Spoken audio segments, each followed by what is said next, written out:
Então, quando a gente pensa aqui, colocar o tecido ósseo, enquanto eu vou contando aqui para vocês. Tecido ósseo com seus capilares, com a sua nutrição. O que faz com que células de reabsorção, como os osteoclastos, deixa eu deixar um pouquinho maior aqui para vocês, se ele fica maiorzinho, isso. O que faz com que células de reabsorção, como osteoclastos, em algum momento se encontrem desequilibradas a ponto de gerar uma extrema reabsorção óssea? E o que faz com que esse meio ósseo fique alterado? Que fatores metabólicos, sistêmicos e funcionais contribuem para isso em termos assim celulares, em termos a nível ósseo? Aqui a gente não está falando, a gente está falando da base, né? Desses ambientes ácidos que favorecem uma reabsorção acentuada. E que fatores são esses que fazem com que os osteócitos, né, atuem de forma adequada, que formem o osso adequadamente após uma extração dentária, por exemplo? O que acontece com as relações de colágeno, de metabolismo, que podem sim ter essas influências? A gente sabe hoje que fatores sistêmicos como hormônios, como fatores de crescimento, como citocinas inflamatórias, como a resposta do sistema imunológico e esquelético, eles estão intimamente relacionadas.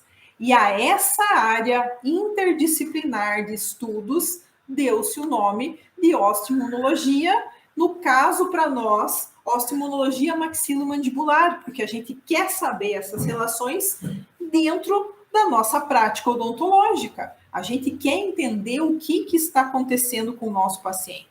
Então, quando a gente fala em termos de metabolismo, o que a gente vai precisar considerar? Hormônio, genética, fatores de crescimento, fatores locais, citocinas. Também precisamos considerar funções sistêmicas, uma desbiose, uma impermeabilidade intestinal, toxinas a quais o organismo está exposto, parasitas, a genética do paciente, e também não podemos deixar de considerar funções energéticas, deficiências nutricionais, mitocondriopatias e também a fisiologia energética desse meridiano. Por quê? Muitas vezes a gente pode ter situações dentais graves, incluindo a própria cavitação, próprio nico, chamado nico. Por enquanto, vamos ficar falando falar nico. Daqui a pouco a gente conversa um pouco melhor sobre isso. Relacionados ao meridiano, e aquilo está tendo alguma diferença para aquele paciente. Então, é importante a gente ter esse conceito também. Os osteoblastos, pessoal, eles funcionam como receptores e transmissores de sinais para remodelação.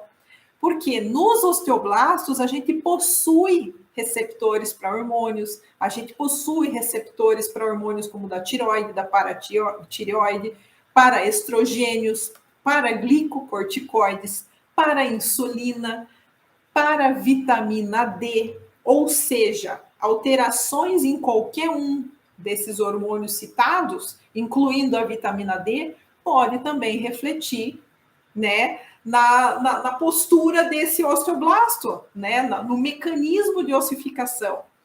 Porque são secretados fatores de regulação pelos osteoblastos, como interleucina 6, fatores de crescimento como TGF-beta, que são fatores locais que agem na proliferação, na diferenciação e na atividade osteoblástica. E esses osteoblastos também têm a capacidade de modificar essa matriz adjacente, removendo ou alterando proteoglicanas, por exemplo, ou glicoproteínas. Então, se inicia a mineralização da matriz através da secreção de vários reguladores, como interleucina 6, como TGF-beta, como interferon gama. Assim, os fatores sistêmicos e locais controlam a proliferação, a atividade e a sobrevivência dos osteoblastos. Até aí tudo bem, ótimo, porque a gente teoricamente vai ter uma bela formação óssea. Mas o que acontece quando você tem um desajuste nesses hormônios, nos fatores locais, nesses fatores de crescimento, nessas citocinas? O que acontece quando a gente tem um desajuste dos hormônios da tireoide, da paratireoide, dos estrogênios, da insulina, né, do nosso paciente diabético, essas secreções, o que isso pode causar? Pode se refletir em cavitações ósseas, quando você não tiver a adequada formação óssea.